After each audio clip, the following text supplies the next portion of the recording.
My dad lost his job. I know he will land on his feet like Sam or Cat. My cat has 9 lives, and so has my dad. I know money worth loves, but my dad is my best friend. He always lands on his feet. This land was originally my grandfather's. Only about 3 acres, up against Route 48, near the Mexican border by the only gas station for miles. I haven't touched my grandfather's house, not that I have the money to fix it up anyways, but also it feels like part of my body. I grew up playing baseball there. I learned to ride a bike on the blacktop. Birthday parties in my fanciest red tracksuit. Grilling fresh corn, making out in the shed. Even my high school graduation party was there.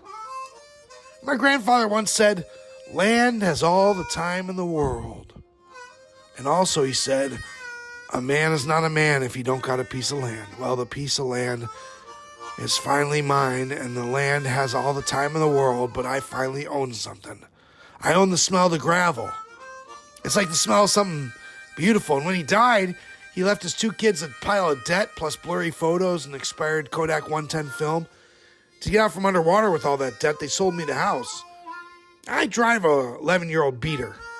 I hardly ever eat out, but the house, it's mine. It's all mine.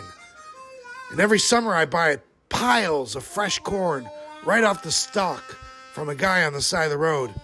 And I grill it every weekend, regardless if I'm going to eat it or not. Because people drop by to eat the corn and hang out. I finally have a home and a community. My grandfather's dream is my dream. And no one can take that away. Not anytime now, not never. I'm so proud of myself and proud of my community and proud of my corn. And even proud of the pictures I took of my grandpa's expired Kodak 110 film. Can someone explain to me a credit score? How does it work? Or a credit card, for that matter. All these introductory rates that jump up at me when I'm not looking. Okay, if I'm being perfectly honest, I don't even know how to balance my checkbook. I never look at the damn thing. I just hope I added correctly. And I never understood charge card versus a credit card. In college, I opened up a charge card at the store, and I bought some stuff. Just a few things, small things, but I forgot about it. And apparently, that tanked my credit score for years. And when I finally built it up back to something halfway respectable, I got sick, and I couldn't get out from all these medical bills. And even though my health went up, my credit score just went down. Getting these calls about a car refinancing. Or they say I lost my PIN from my bank or something. I don't really understand. But my son says it's a phishing scam. And they are phishing or something for my information. I don't really know. I guess I just don't know. Who would want to scam me? I never hurt anybody. I just always seem to get hurt. Boyfriends, my brothers and my sister, my mom and dad. They all take advantage of me. Why? Huh? Why? And now these calls about some African prince who wants me to loan him money, but he will pay me back? Is that real? Is he really a prince? I always waited for a prince, like in those movies with the prince and the stupid girl who becomes a princess. But I'm not stupid. Why would they want to scam me? I always pay my taxes and return my library books on time. I just don't know. But why would you sink so low as to scam people? I just don't know. I just don't know. As a financial planner, my clients are like my family. I want them to build generational wealth. I want them to want for nothing. Money isn't the only thing in life and isn't worth what it once was. But Einstein said the most powerful force in the universe is compound interest, and I want my family of clients to understand their growth potential and make a plan for their future wealth. My husband comes from money, but they are estranged and always fighting over it. I come from very little, but my family is super close. So I never want any of my clients to deal with what my husband's gone through. It's awful to see him suffer and suffer about money. I mean, we live very, very, very comfortably. We aren't rich like our neighbors, but we are very comfortable. Middle class, maybe upper middle class, but not super uber wealthy like our rich neighbors. They have a mansion much bigger than ours. And sometimes I get a bit jealous. But my husband says it's just in my head, and I see how his family's money gets in his head, so I believe him about me and the neighbors. I just don't want to keep up with the Joneses. I want to be the Joneses. Plus, I think money is what defines you. Success, legacy. Without the money I've made, what am I? When we are old and sick, I just want to make sure that my husband is taken care of. And if I go before him, I just want to make sure he wants for nothing. Is that too much to ask? When my mother died, my sister started to fight over all the money and the stuff in her house.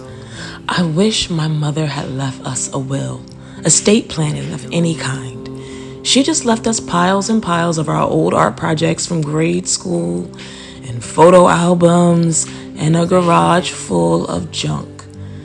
She was always doing garage sales. She would collect junk off the internet and from other estate sales and mark it up. She loved it. She would make lemonade and biscuits, and the whole neighborhood would come out for a yard party and buy my mom's stuff. It was one of my most cherished memories from growing up. My sisters and I loved each other, and we would braid each other's hair or pick out our afros. And now they won't return my calls or texts. And what are we fighting over? Photo albums and a garage full of junk? I'm thinking about making a garage sale to honor my mom, though. Sell all the stuff in the house and donate the money to KDMS, the Leukemia and Lymphoma Society. It's how she died, and I know she would be happy that I do that. She got great care, but life is as it is, and her medical bills just piled up. She liquidated all her investments just to pay off her medical expenses so as not to saddle her kids with debts. And my sisters are grateful? Hell no. They just want a piece of their pie. They don't seem to realize that there is nothing left. Just junk in the garage that I am going to make a party out of. Cook some biscuits, put on her vinyl records, throw a giant block party so everyone can celebrate the life that was my mom. I'll invite my sisters. I hope they come. They can even have the old art projects and photo albums. I learned to invest my money from reading books. I don't know why they didn't teach me in school. I never used trigonometry, but I check my investments every day. In home ec, we learned to sew a patch on a pair of jeans. And I've never done that again.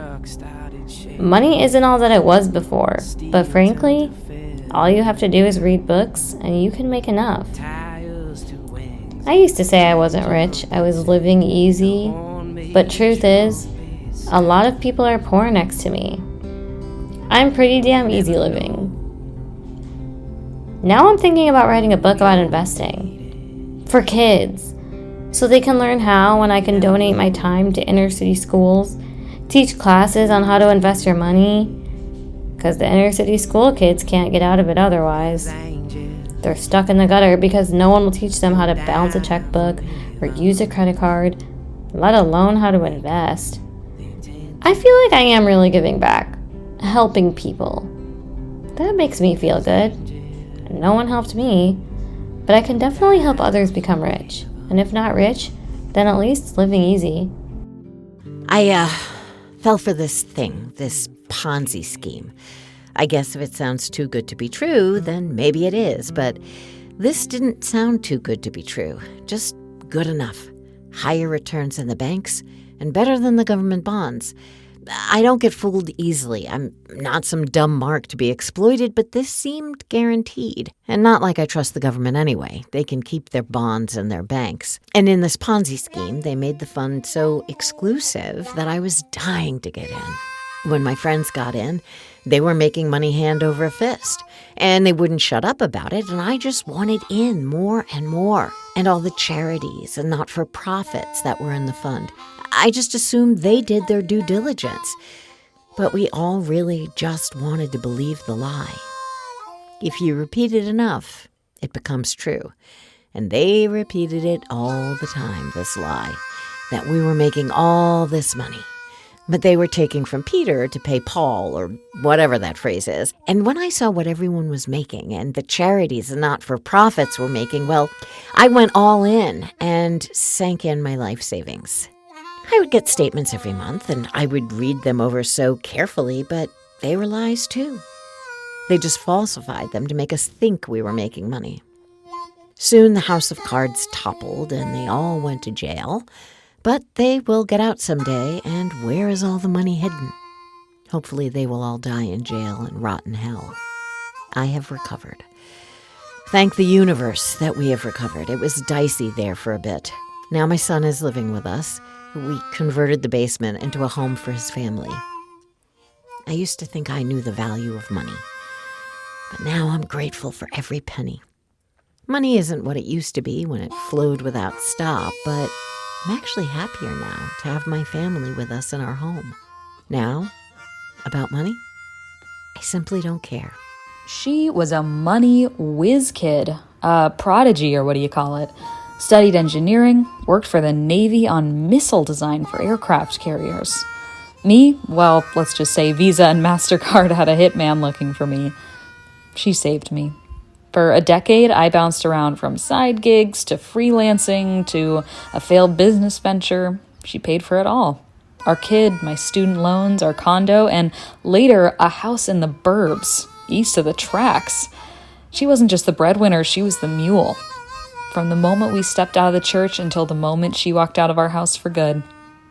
She left no forwarding address, and I was left to pick up the pieces.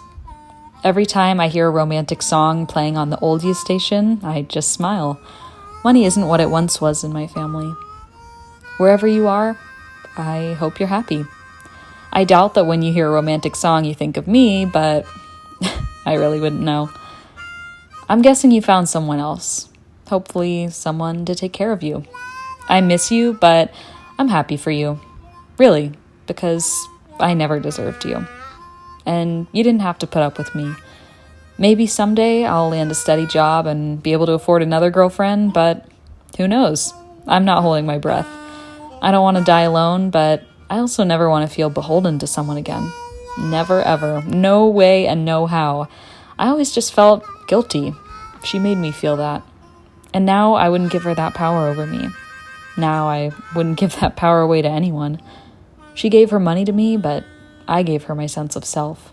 The first year I started working, I started planning my retirement. Then I hit it big time. Had an idea, built a company, sold the company. Now I don't have to work at all. I got lucky. Sure, I work hard and all, but a lot of people work hard. I also got lucky. I'm shopping for a private jet. I can't decide. I might just get them both. Since I don't need the money anymore, I gamble a lot. Mainly Vegas, but all around the world. Monte Carlo is my favorite.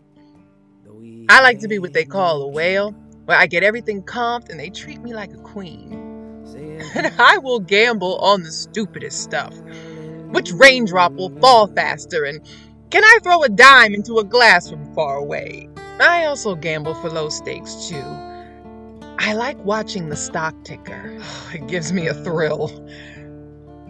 I only play penny stocks these days, but I'm serious about it. I keep charts and do my research. It's a hobby, I guess. I win and I lose, but I never take big risks at the penny stocks. Just playing for pennies, just playing for the thrill. It's better than my gambling addiction. Less stress, less ups and downs, highs and lows. I get depressed when I lose huge sums of money. People throw themselves out of casino windows, and I don't get that bad. But it gets pretty bad. I should probably stop gambling altogether, but I can't.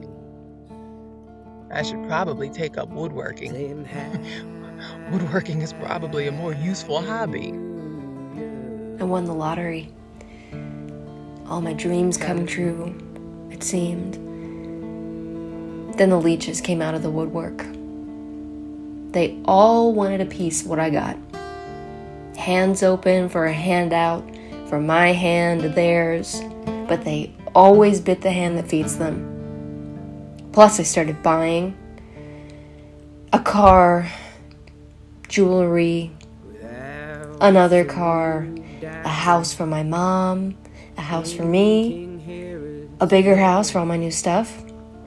Plus, I wanted to donate to the arts and to poor kids. Now I'm poor.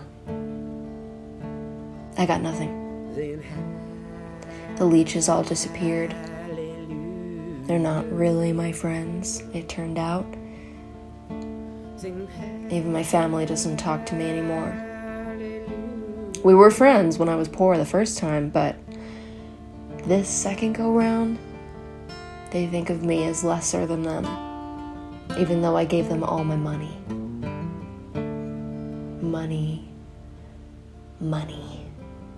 Money brings me nothing but trouble and loss and heartache. You know, when I was young, I was just a stupid dreamer, an idealist, a protester. Ooh. And for what? I was just a young, dumb hippie. Birkenstocks, little hacky sacks, patchouli oil, one-hitters, everywhere. I was a stupid, spoiled hippie kid, listening to music that somehow made me think that as long as we were all, in it together, everything was going to be all right. Well, it was, for most, but not for me. Finally, I cleaned up my act, made a pile of money, and I realized I'm great. I'm great being a rich person. I always had a rich person mentality anyway. It takes a lot of privilege to think you can change the world. And the world isn't going to change. Best you can do is make your money and get out when you can. I don't believe in what these modern hippies are doing now. They're more protesting, more change. But if they are still protesting what I protested then, really? What has changed? I'm not disillusioned. I'm realistic, pragmatic, and rich. And who knows? Maybe when I retire, I'll get a ranch and race horses and start wearing patchouli oil again. For years, my wife, she handled the checkbook, 401k, paying the bills. People thought it was strange that the wife handled all the money, but she had a nose for numbers, and I was never business-minded. I used to joke, I'm a progressive guy. My wife takes care of the expenses, and I take care of the gardening and cooking, too. She was my rock. Always figuring percentages, always running calculations, always planning for the future. We planned for together. Until one day she wasn't planning or doing anything. She was gone. And now I'm here. She was my rock, always figuring it out. My rock, I tell you. When she died, and I couldn't even sort through the boxes of stuff, let alone manage the bills, she did all that. I never even checked the checkbook. Who do I have to help? The kids are all grown and moved away, and they never liked her anyway. She was my rock. Now I know money isn't everything, and that it's not worth what it once was, but every penny is precious now that my rock is gone. Yeah, I miss her every day, and talk to the photo of her in her wedding dress. I was a young apprentice, thrilled when I got my union card. I remember being a kid, hearing my old man talk about getting his union card, and I always thought he said unitard and didn't know what he did for a living. All I know was that he left early in the morning, got home late, sometimes had to leave town for a job. I imagined he worked in the circus, getting fired out of a rocket in his unitard and cape. When I got old enough, I was kind of let down to find out he didn't work in the circus at all. But life as a union worker can be a circus too, His layoffs, furloughs, we got a budget tight for when I get that slip that says I'm off of work, particularly because my wife had kids before I met her, and I had kids before I met her, and then we had kids together, and my oldest is out of college, and a phlebotomist, and my youngest just turned 4 in June. The oldest could be the young one's mom, for God's sakes. But we are a surprisingly tight-knit crew. One giant family, just like a Frankenstein monster. We've all patched together from our other marriages and such. I never understood why they call it a broken home if you're a single parent. Before I met my wife, I did a hell of a job on my own, and there wasn't nothing broken about it. Of course, it's better now that we're together. Divide and conquer, 2 incomes and all that. She was a stay-at-home mom, homeschooling our young one, but then we needed more money. When we inherited the family business, I never thought I'd be put in charge of the finances. Now there's a pile of bills sitting over there, and my name is misspelled on every single one. Do I still need to pay? Christ, you can't even just write a check anymore. Everybody wants you to pay online, and my PayPal account won't talk my checking account, and my checking account has a low balance fee that seems to get triggered 2-3 times a day. My kid promised me she'll be working this summer. Instead, she needs $300 almost every few weeks. She says the country's economy is too unsafe for a check, but I know she's tethered to me and my money. I know this because my daughter thinks it just flows freely like I'm her ATM. I was born broke, and I'll probably die broke. But my kid doesn't know the difference. She never grew up with money. And we ain't got dough, but we have tons of love. Sure, money is nice and all, and love never decreases in value. Sure, we're eating tons of ramen from the convenience store, and canned soup, and government cheese. And she has holes in her socks, and dirt on her favorite hoodie sweatshirt. But she really doesn't know better, so she doesn't care. Sure, I care. Keeps me up at night. Am I a good mom? Am I letting her down? Will she grow up to hate me? Will she grow up to be broke as well? Because all our friends and neighbors are broke. It's like we're all stuck in the same trap and we ain't getting out. If I could only get a leg up, get off this hamster wheel of work, work, work without getting nowhere. Get off this broke-down house and broke-down car and broke-down neighborhood. But I don't think we ever will. My mom and grandma and great-grandma, they were all born broke and died broke. I will too. I just hope my daughter won't. The meek shall inherit the earth and devour the rich. One day I will rise up, one day. Rise up and devour the rich. That's what my preacher told me. One day, I'm hoping to go to divinity school and become a preacher too. My church is a mega church, and I hope to drive the kind of car that my clergyman does one day. That's just the will of God. We tithe a lot of our money to the church, but I sing in the choir, so I think that's fair. I know the Bible passage in Psalms 37:11. The meek shall inherit the earth and shall delight themselves in the abundance of peace. But I don't think that's what the preacher preached. He preached about the meek rising up and devouring the rich people, not about peace, about getting your peace. At least that's what I think he was saying. He talks so fast and with so much emotion. Sometimes it's hard to follow. He gets possessed by these spirits and God speaks through him. He says it's okay that we don't have as much money as the church because the church offers us salvation. In turn, in the afterlife, we will have boundless riches. But I also know that someday, one day, I will rise up and be rich. And if I don't, I will rise up and devour the rich because money doesn't buy happiness. But being poor doesn't buy you anything. But I swear, I will rise up and devour the rich. Money is not meant to keep. It's meant to live. This country is all backwards, I think. I love to travel and go to concerts. I've been all over the world and seen almost all the legends perform. Stevie Wonder was the closest I ever came to a religious experience. And the pyramids were crazy. Someone actually built those by hand. I go to all the fests. Lollapalooza, Burning Man, South by Southwest, Dirt and Dust in Schweinheim, France, Ikonica in Seville, Spain, Autumn Leaves in Makarska, Croatia. All of them.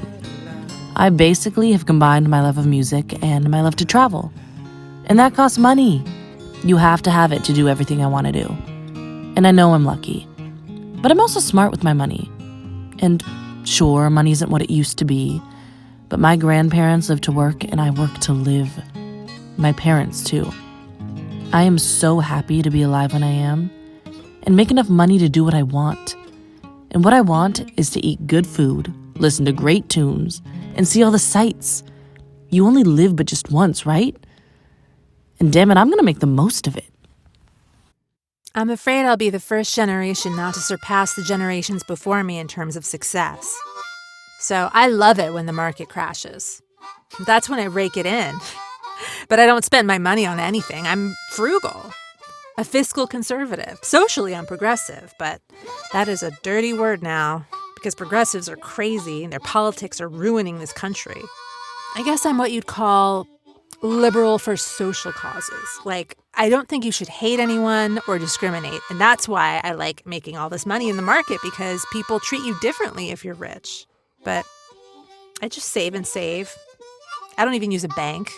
I'm afraid they'll crash and lose all my money. That's what happened to my grandparents when the banks crashed.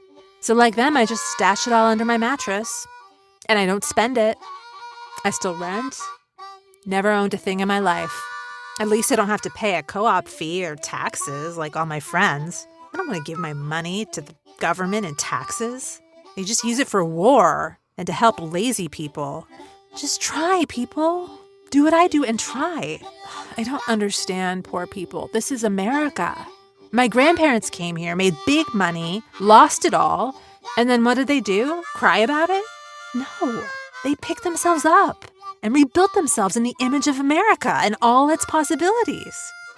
Money isn't worth what it was when my grandparents were alive. You could buy a house for nothing. Go to college for nothing. I never went to college because it was so expensive. I got into a state school, but didn't want to give my money to the state. Look at me now, richer than all those kids that made fun of me in grade school. I took out student loans. I was basically a kid when I signed my life over. I didn't know what I was doing. And now I'm out of school, and I still don't know what I'm doing. I'm searching for a job. They say it's a market for the young and unemployed, that we can pick a job because they're searching, but I still don't know what I'm doing. You need experience to get a job, and you need a job to get experience. My dad said he got out of school with no debts, but school also cost $1,000 a year then. And he's supportive, he just doesn't get me. And I don't get him when it comes to money either. Pinching every penny, not even helping me.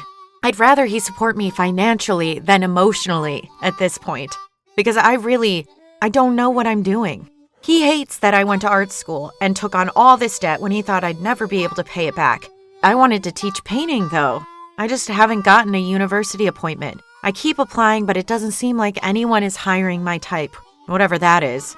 They want more people with professorial experience, and how can I get that if I can't get a job?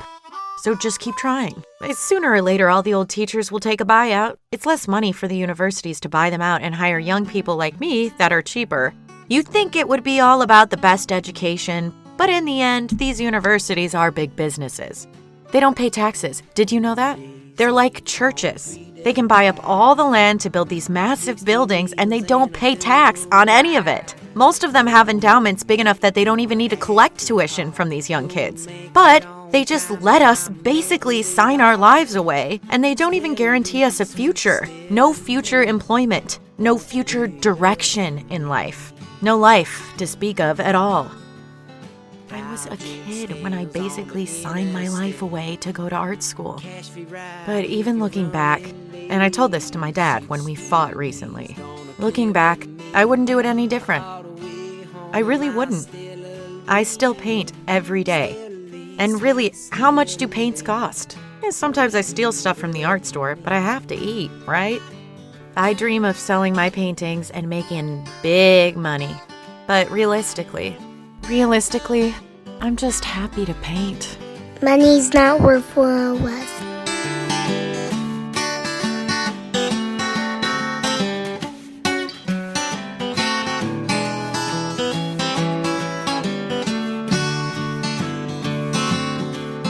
Overhauling on an uphill climb, jackknife waiting on the other side. Midnight ride gonna end tonight. A porch light glowing, being welcome sight. Stella Lee, sweet Stella Lee, won't you wait up for me? me. Stella Lee, sweet Stella Lee. Oh, won't you wait up, won't you wait up, won't you wait up for me?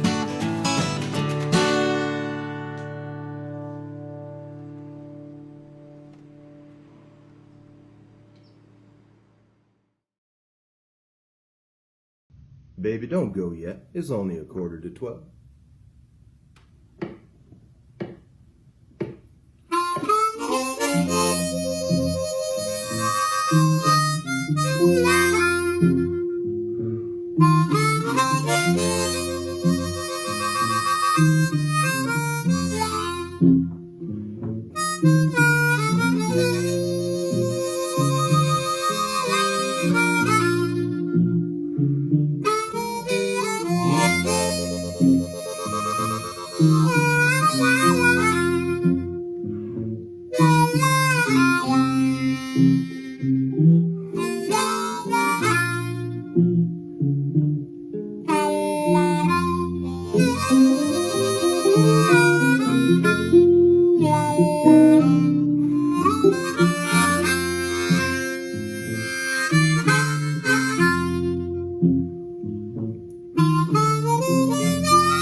Yeah.